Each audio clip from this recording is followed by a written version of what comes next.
প্রার্থী সুদীপ্ত দাস। যাবে না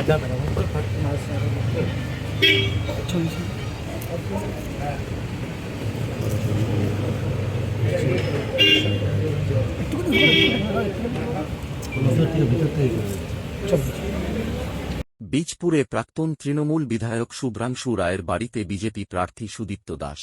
সাক্ষাৎ ঘিরে জল্পনা। যদিও বিজেপি প্রার্থীর দাবি সেজন্য শুভ্রাংশু আমার বন্ধু, একসাথে দল করেছি।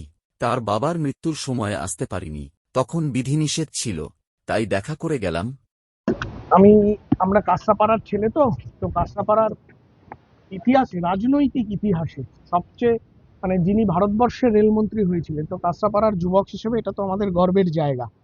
তো তারপরে উনি গত হয়েছেন, কিন্তু আমি আসতে পারিনি, কারণ আমার কাঁচরাপাড়ায় আসার ক্ষেত্রে আপনারা সকলেই জানেন যে অনেক বিধিনিষেধ ছিল, কোর্টের কিছু ছিল, সেই বিধিনিষেধ উঠে গেছে, প্রত্যাহার করেছে কোর্ট।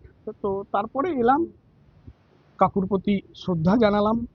শুভ্রাংশু রায়ের সাথে একসময় রাজনীতি করেছি, তার সাথে সাক্ষাৎ করলাম, তার শরীর স্বাস্থ্যের খবর নিলাম, এখানে এই বাড়িতে বহু এসেছি, এইটুকুই, ব্যাস, এর বাইরে আর কিছু নেই। এই নির্বাচনের সময় আপনি যেহেতু বিজেপিতে, তিনি কিন্তু যেহেতু তৃণমূলে রয়েছেন, একটা প্রশ্ন কিন্তু উঠেছে দুই বিরোধী দলের একটা বার্তালাপ। না, কোনো সবকিছুতে রাজনীতি খোঁজার কোনো দরকারই নেই। আমাদের এই যে সমাজ রাজনীতিকরণ হয়ে গেছে, আমরা সব কিছুতে রাজনীতি করি, পুজো দেবো রাজনীতি, খেতে যাব রাজনীতি, ঘুমাতে যাব রাজনীতি। একটা মানুষের সাথে, আমি ওনার সাথে রাজনীতি করেছি একসাথে, এইখানে এসছি বহুদিন, উনি আমাদের দুবারের বিধায়ক ছিলেন। তো সেখানে মুকুল রায় কাকু গত হয়েছেন, আমি আসতে পারিনি, আমার তো কারণ আসতে পারিনি কিছু কোর্টের নিয়মের জন্য, তো আমি এখন ফ্রি হয়েছি, তো আসবো না।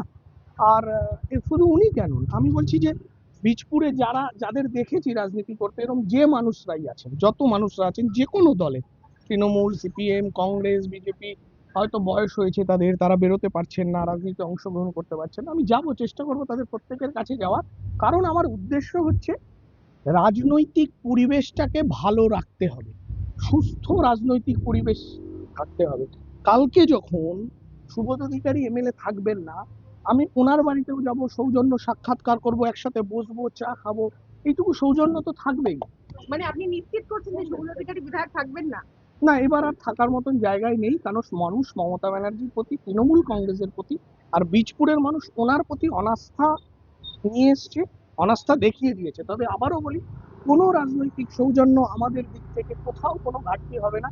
আমরা সকল রাজনৈতিক দলকে নিয়ে, সকল মানুষকে নিয়ে রাজনৈতিক প্রতিদ্বন্দ্বিতা ভোটের বাক্সে হবে, মিটিংয়ে হবে, যুক্তিতর্কে হবে, কিন্তু কোথাও কোনো হানাহানি, হিংসা থাকবে না। এই যে কিছুদিন আগেই মঞ্চে দাঁড়িয়ে শুভ্রাংশু রায় বলেছেন যে শুভেন্দু অধিকারী জয় এবার নিশ্চিত, তো সেই জায়গায় দাঁড়িয়ে আপনার জয় সম্পর্কে তিনি কি বললেন, বা তার জয় সম্পর্কে আপনি তো অন্য কথা বলছেন?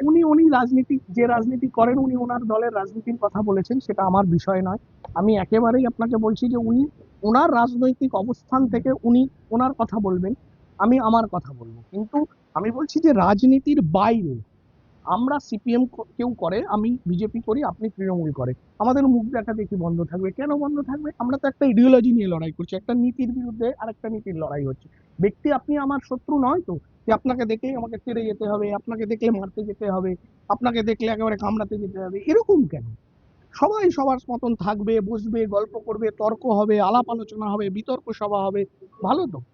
ব্যক্তি আলোচনার বিষয় নয়, বিষয়টা হচ্ছে আপনি কি প্রার্থী, তৃণমূলের যিনি আছেন দুবারের রুখে তার কাছে কি হচ্ছে আপনি ভোটের আবেদন জানাবেন? না না, একদম ভোটের আবেদন নয়, তার সাথে আমি রাজনীতি করেছি, এলাম, তার থেকে তার শরীর কেমন আছে, পরিবার কেমন আছে, এবং মুকুল কাকু গত হয়েছেন, ওনার প্রতি শ্রদ্ধা জানালাম, আমি বাড়িতে আসতে পারিনি শুধু এই জন্য।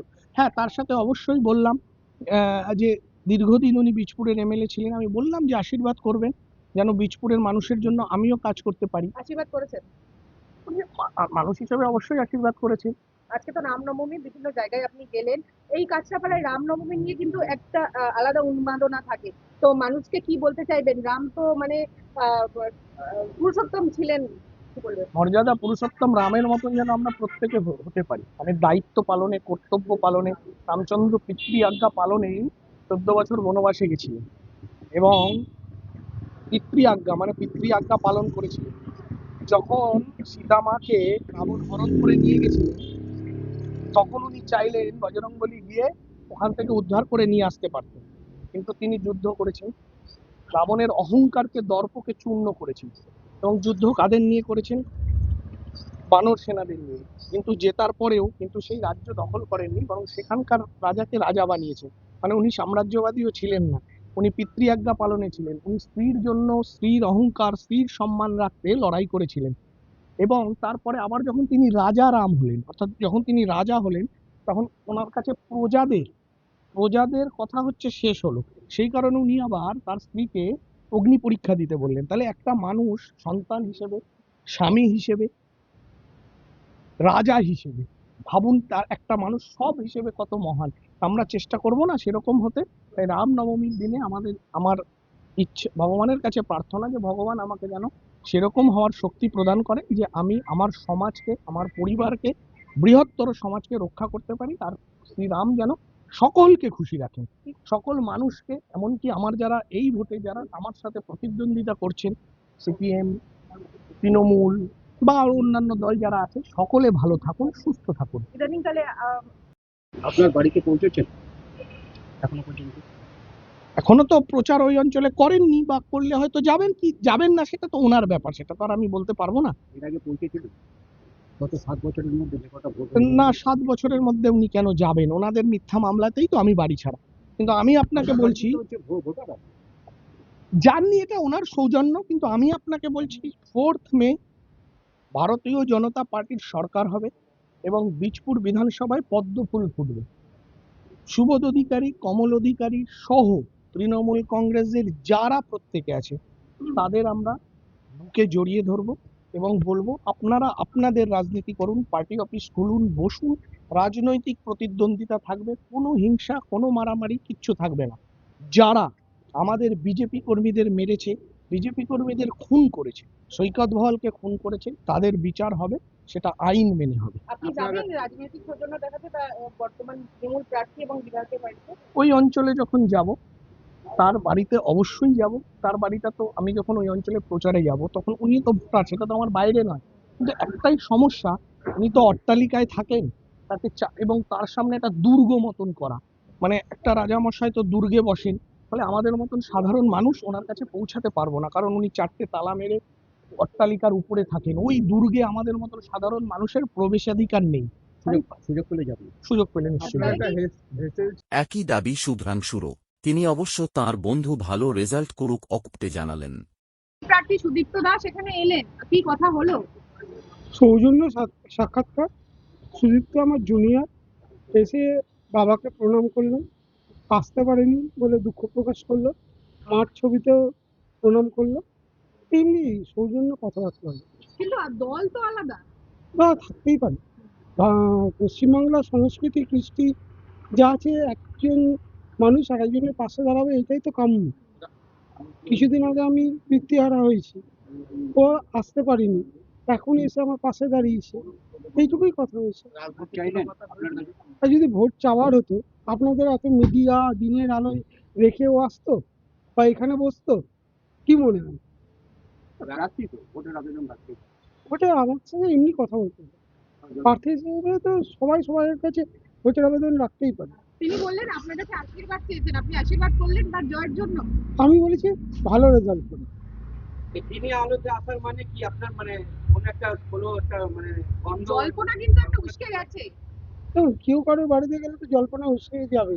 একটা ছেলে আর একটা মেয়ে যখন কলেজে পাশাপাশি রয়েছে, অনেক জল্পনা ঘটে, কিন্তু আবার রাখির দিনে মেয়েটা ছেলেটাকে রাখিও পড়ায়, জল্পনা থাকতেই পারে। যে হিন্দুকেরা জল্পনা করবে তাই নিয়েই তো থাকতে হবে। ওই একসময় রাজনীতি করেছেন বলেই কি আজকে মানে জাস্ট সৌজন্যতা? স্কুলেও একসাথে পড়েছি আমরা, সৌজন্যতা তো রাখতেই হবে। সৌজন্যতাই তো বাংলার মানুষের সংস্কৃতি, তাই জন্যই তো বাংলা এত এগিয়ে আছে। তাহলে সব জল্পনার কি অবসান আপনিই করছেন এখন এখানে? হ্যাঁ, একদমই তাই। আমি আমার দলের হয়ে লড়বো, ও ওর দলের হয়ে করবে। কোন দলে? আমি তৃণমূলের হয়ে করবো। কারণ অন্য দল কি মনে হচ্ছে না কেউ বলছে যে আমি অন্য দলে যাবো? তা যাওয়ার হলে তো অনেক জায়গায় খোলা আছে, কিছু কিছু মিডিয়া তো বানিয়েই দিচ্ছে। ঠিক আছে।